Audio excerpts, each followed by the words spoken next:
If you want to help Myth Vision Podcast grow, you can join our Patreon. There are different tiers, as well as help out with PayPal. Thank you so much. Don't forget to like, subscribe, share, and comment.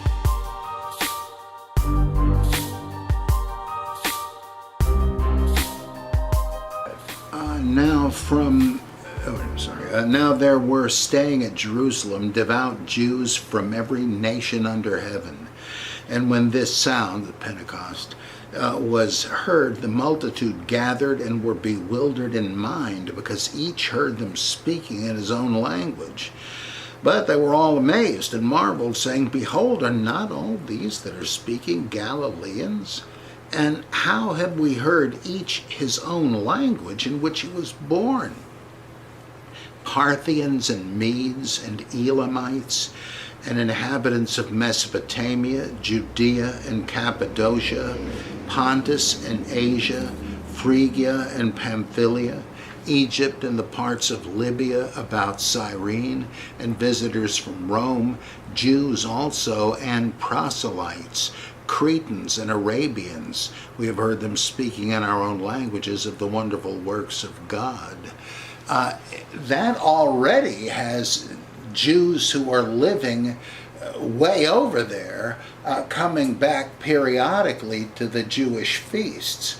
And I have a theory that Ezekiel's preachings about the coming back have to do with somebody's preaching at these festivals to expatriate Jews who have come back, and that telling them to reject their idols and all that. They're trying to say, don't assimilate to your pagan surroundings.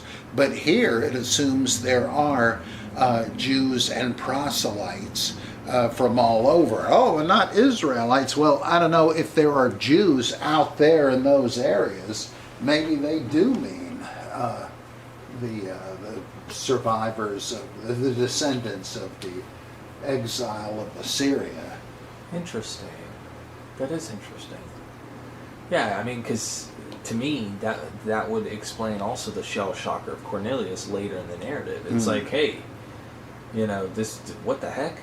I thought that happened back in chapter 2. Why are we doing this now in chapter 10? Chapter 10, and now we're blown away by it? What the heck? Like, this wasn't expected? The promises to you and all those who are afar off, and so on. Didn't he already know there would be a Gentile mission? Why does he need to be convinced in the Cornelius thing? And remember, Jesus in Luke says that in your missionary travels, eat whatever they set before you. Doesn't that kind of address the issue? And this is all news? Well, of course, they're just trying to reiterate it in every case, which is a mark of ancient narrative. In a great essay by Todorov, he explains how, like, you're reading the same thing again and again in the Grail stories and in the Odyssey. They keep telling you what's going to happen.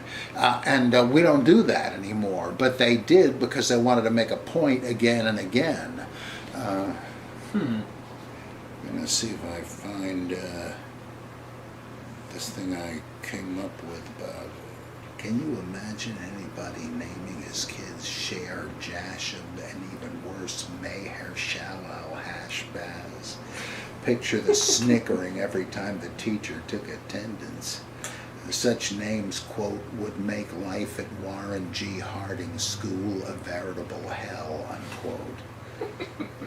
Oh, Ezekiel 37, the word of the Lord came again to me, saying, You son of man, take for yourself one stick and write on it, for Judah and for the sons of Israel, his companions. Then take another stick and write on it for Joseph, the stick of Ephraim, and all the house of Israel, his companions. Then join them for yourself one to another into one stick, that they may become one in your hand. When the sons of your people speak to you, saying, Will you not declare to us what you mean by these? Say to them, Thus says Yahweh, Behold, I will take the stick of Joseph, which is in the hand of Ephraim, and the tribes of Israel his companions, and I will put them with it with the stick of Judah, and make them one stick, and they will be one in my hand.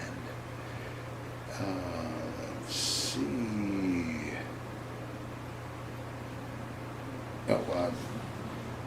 But Mormons claim that this passage predicts the discovery of the Book of Mormon and its addition to the Christian canon. According to this reading, the stick of Judah is the Old and New Testaments, while the Ephraim or Israel stick is the Book of Mormon. Mormons suggest that wooden staffs were sometimes inscribed with sacred texts. But wait a second, isn't the Book of Mormon supposed to be the work of Judean expatriates from Jerusalem in ancient America? I think they've got the wrong stick. And then later in the same chapter, thus says Yahweh, behold, I will take the sons of Israel from among the nations where they have gone, and I will gather them from every side and bring them into their own land, and I will make them one nation in the land on the mountains of Israel, and one king will be king for all of them. And they will no longer be two nations and no longer be divided into two kingdoms. They will no longer defile themselves with their idols or with their detestable things or with any of their transgressions, but I will deliver them from all their dwelling places in which they have sinned, and will cleanse them, and they will be my people, and I will be their God. Okay, end of quote. Once again, we see that the Jewish, quote, exiles, unquote, are simply diaspora Jewish immigrants and colonists, not just deportees to Babylon. So yeah, I think that's really what's going on there. You want to dummy it down for me? That bringing the sons of Israel back from their dwelling places and reuniting them with Judea is a way of preaching to these diaspora Jews who perhaps willingly have relocated there and not prisoners in Babylon, and that the transgressions and all that are practices they've picked up from their Gentile pagan neighbors. So this isn't about negating the whole exile, but it's addressed to these people that would have heard it at the temple by preachers during festivals, where, as in Acts 2, they had all